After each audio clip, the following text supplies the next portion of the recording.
Here we have a Diverge alloy. This is a Durianrider spec. Just because I was the first person to put a 40 cassette on a road bike. I put it on YouTube.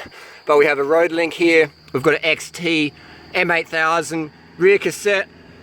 We've got the 5800 long cage. It'll still work with the short cage, no worries. So this bike just came stock with the 5800 long cage.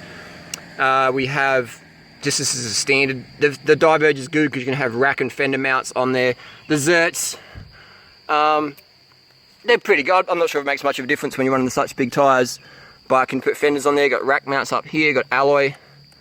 So we've got a 27.2 seat post. We've got a bit of a racier saddle on here and trim a few grams. It's got the Smart Worlds, very nice finish. Very high quality alloy frame. It's a full carbon fork. So whenever you're using tightening, always use a torque wrench to even it up. And we have also a little 5mm space on the top, that's important as well. Bars, we're just talking the stockies on here, Specialized, which are really good. Specialized, look at that nice shallow drop, very comfortable. Specialized, definitely pay attention to that. We have the Ultegra, the 685 RS shifters, Hydro, work really good. An Italian racing mirror there from eBay. The front fork I do like. It has the Zerts. Again, not too convinced with that, but it does feel like a very nice fork. You can probably put some rack mounts on here, fenders even. Very functional through axle. And we've got 785 discs. And I've got myself, I've got a number of bikes with these disc brake calipers. Really nice. We've got a 160 rotor on the front. Just a stock wheel set, the axis. Very smooth running. The rims, an SES setup. We could make them lighter, but they're light enough for what this bike is.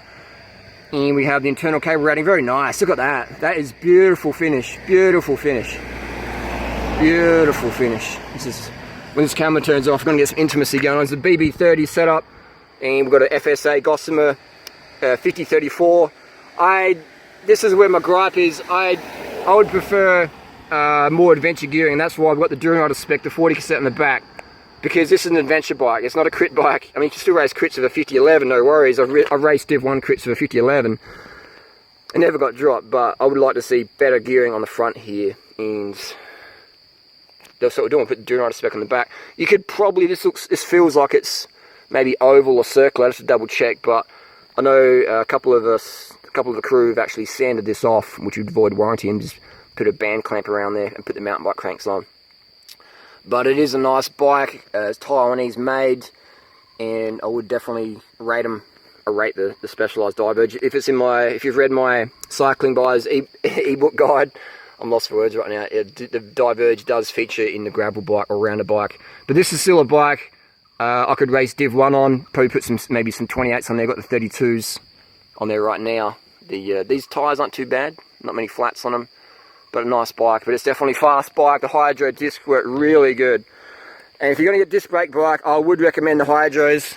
If your bike has cable discs, I would recommend hydraulic upgrade eventually when you can afford it, but it definitely has huge advantage. Hydro discs in the wet weather, trails, your rims don't wear out, things like that. So Hydro disc, if your budget can afford it, get the Hydros. You don't need them, but if you want the best braking power, Shimano Hydro discs, you just can't get better than that. It is a very comfortable bike, the Diverge. I've done a few reviews on this bike. I've done the carbon one, the alloy one feels really good as well. But the Hydro discs are just, a stand out.